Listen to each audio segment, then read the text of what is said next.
കർണാടകയിലെ മുഖ്യമന്ത്രി മാറ്റത്തിന് പിന്നാലെ ട്രോളുമായി ശിവൻകുട്ടി.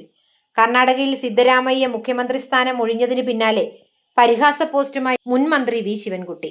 കർണാടകയിൽ DK ഇവിടെയും തയ്ച്ചു വെച്ചോ ഒരെണ്ണം, താമസിയാതെ ആവശ്യം വരും എന്ന് വി ശിവൻകുട്ടി ഫേസ്ബുക്കിൽ കുറിച്ചു. കേരളത്തിൽ മുഖ്യമന്ത്രിയെ തീരുമാനിക്കുന്നതിൽ കോൺഗ്രസിലുണ്ടായ തർക്കം ചൂണ്ടിക്കാട്ടിയാണ് ശിവൻകുട്ടിയുടെ ട്രോൾ. കേരളത്തിലും സമാനമായ സംഭവത്തിന് സാധ്യതയുണ്ടെന്നാണ് ശിവൻകുട്ടിയുടെ പരോക്ഷമായ സൂചന. ഏറെ നാളത്തെ തർക്കത്തിനൊടുവിൽ ഹൈക്കമാൻഡ് ഇടപെടലിനെ തുടർന്നാണ് സിദ്ധരാമയ്യ കർണാടക മുഖ്യമന്ത്രി സ്ഥാനം രാജിവെച്ചത്. മുഖ്യമന്ത്രി സ്ഥാനം 2.5 വർഷം വീതം കരാർ ഉണ്ടാക്കിയിരുന്നെങ്കിലും സിദ്ധരാമയ്യ രാജിവെച്ചിരുന്നില്ല.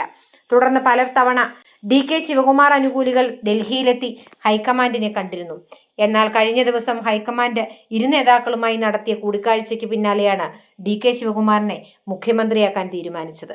നിലവിൽ കർണാടകയിൽ നിന്നുള്ള രാജ്യസഭാ സീറ്റ് സിദ്ധരാമയ്യയ്ക്ക് നൽകാനും ഡൽഹി കേന്ദ്രീകരിച്ച് പാർട്ടിയിൽ ഉന്നത പദവി നൽകാമെന്ന ധാരണയും മകനെ DK മന്ത്രിസഭയിൽ ഉൾപ്പെടുത്താമെന്നുള്ള ധാരണയെ തുടർന്നാണ് അദ്ദേഹം മുഖ്യമന്ത്രി പദവി ഒഴിഞ്ഞത്. കേരളത്തിലും കർണാടകയ്ക്ക് സമാനമായ അവസ്ഥയുണ്ടാകുമെന്നാണ് ശിവൻകുട്ടിയുടെ മുന്നറിയിപ്പ്.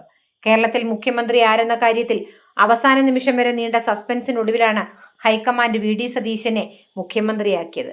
AICC ജനറൽ സെക്രട്ടറി KC വേണുഗോപാലും മുതിർന്ന കോൺഗ്രസ് നേതാവ് രമേശ് ചെന്നിത്തലയും മുഖ്യമന്ത്രി പദത്തിനായി അവസാനം വരെ രംഗത്തുണ്ടായിരുന്നു. VD സതീശന് മുഖ്യമന്ത്രി പദവി നൽകുമ്പോൾ ഹൈക്കമാൻഡ് ഏതെങ്കിലും തരത്തിലുള്ള ധാരണയുണ്ടാക്കിയോ എന്ന കാര്യം വ്യക്തമല്ല.